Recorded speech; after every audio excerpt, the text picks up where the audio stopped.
What's up, anime family? So, your boy finally got caught up. I finally caught up in season 2 of Call of the Night. Just finishing episode 4, and man, I tell you, man, I'm not one of those people to be like, this was my favorite episode. I'm not one of those people because, especially because, there's still so much more to come with season 2. So I'm not gonna be one of those people, but definitely episode 4 stood out, man. This season, for real, it stood out, man. And you know what's crazy? It's only episode 4. It's only episode 4, and they already outdid season 1. It's when it comes to the, like, setting the tone with the background music and the lighting, really just, the coloring and stuff like that, bro. Like, literally in this episode alone, like nearing the end of the episode, where Haru, where she was telling Kabura, old girl, like, as for as long as she lived, she's come across many different people, basically, and it's like just had that sudden tone switch where it's like the coloring just switches off to like a blood red. The moon literally kind of like made that transition into a blood red moon, and it's like, you just see this moment with her eye, like with her, like a side of her face, and she has those bright, like yellow orange like eyes, and it's like the piano came in as well. I was like, dang, bro, like they just, and it's only episode 4. That's the thing about it. It's only episode 4. It's just, I was captivated by that moment, bro. I was like, oh my gosh, this transition was beautiful.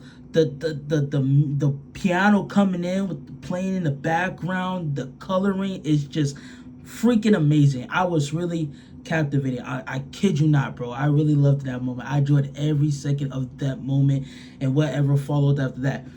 And the thing is, I didn't even really, come here to talk about that moment. But man, it was just such an awesome moment. But bro, being introduced to this new character, Haru, who looks exactly like Nazuna, bro, crazy, bro. Because it's like, I'm not gonna lie, I didn't even notice until after, I watched the episode and went into the discussion about it. And someone, said, like, this is a totally different person. Now, I will say I did notice the voice was different, but I just assumed, like,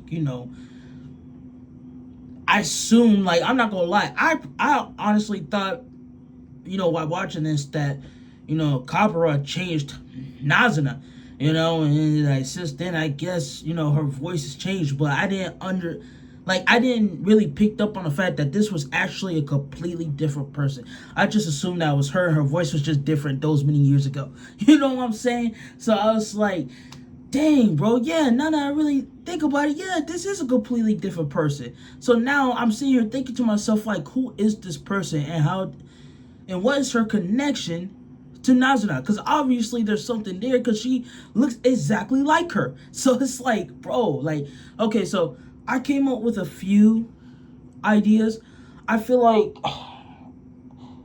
I don't know, man. It's like, at first, after I realized, I read the comments and I realized, heck, obviously, this is a different person. I was like, I want to say her mother, but, I feel like the timing wouldn't really work, because it's like, again, Nazuna is like between like 30 and 40 something, right?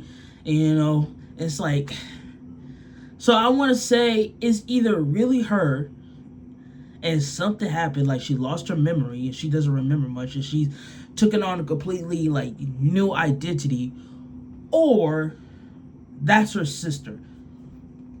I want to say that. I want to say it's either her, she lost her memory, or that's her sister. They are sisters.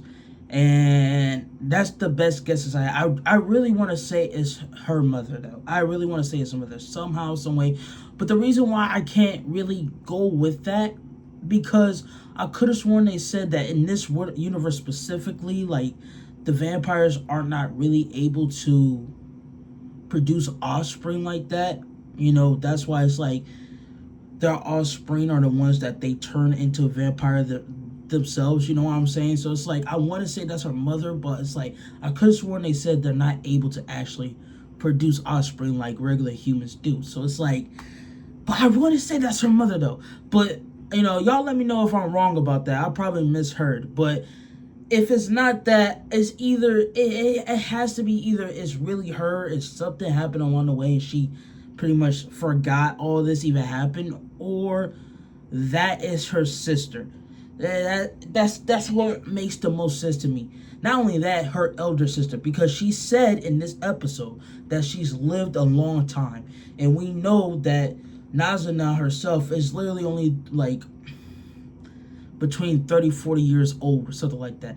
So it has to either be that's really her, she forgot, or that's her elder sister, and they're just both vampires, so it's like that's all. But I don't know, man. Y'all let me know how much you enjoyed this episode and what y'all think. Who y'all think she is, and the connection between her, Haru, and Nazuna. So y'all go ahead and let me know down in the comments, man. For real.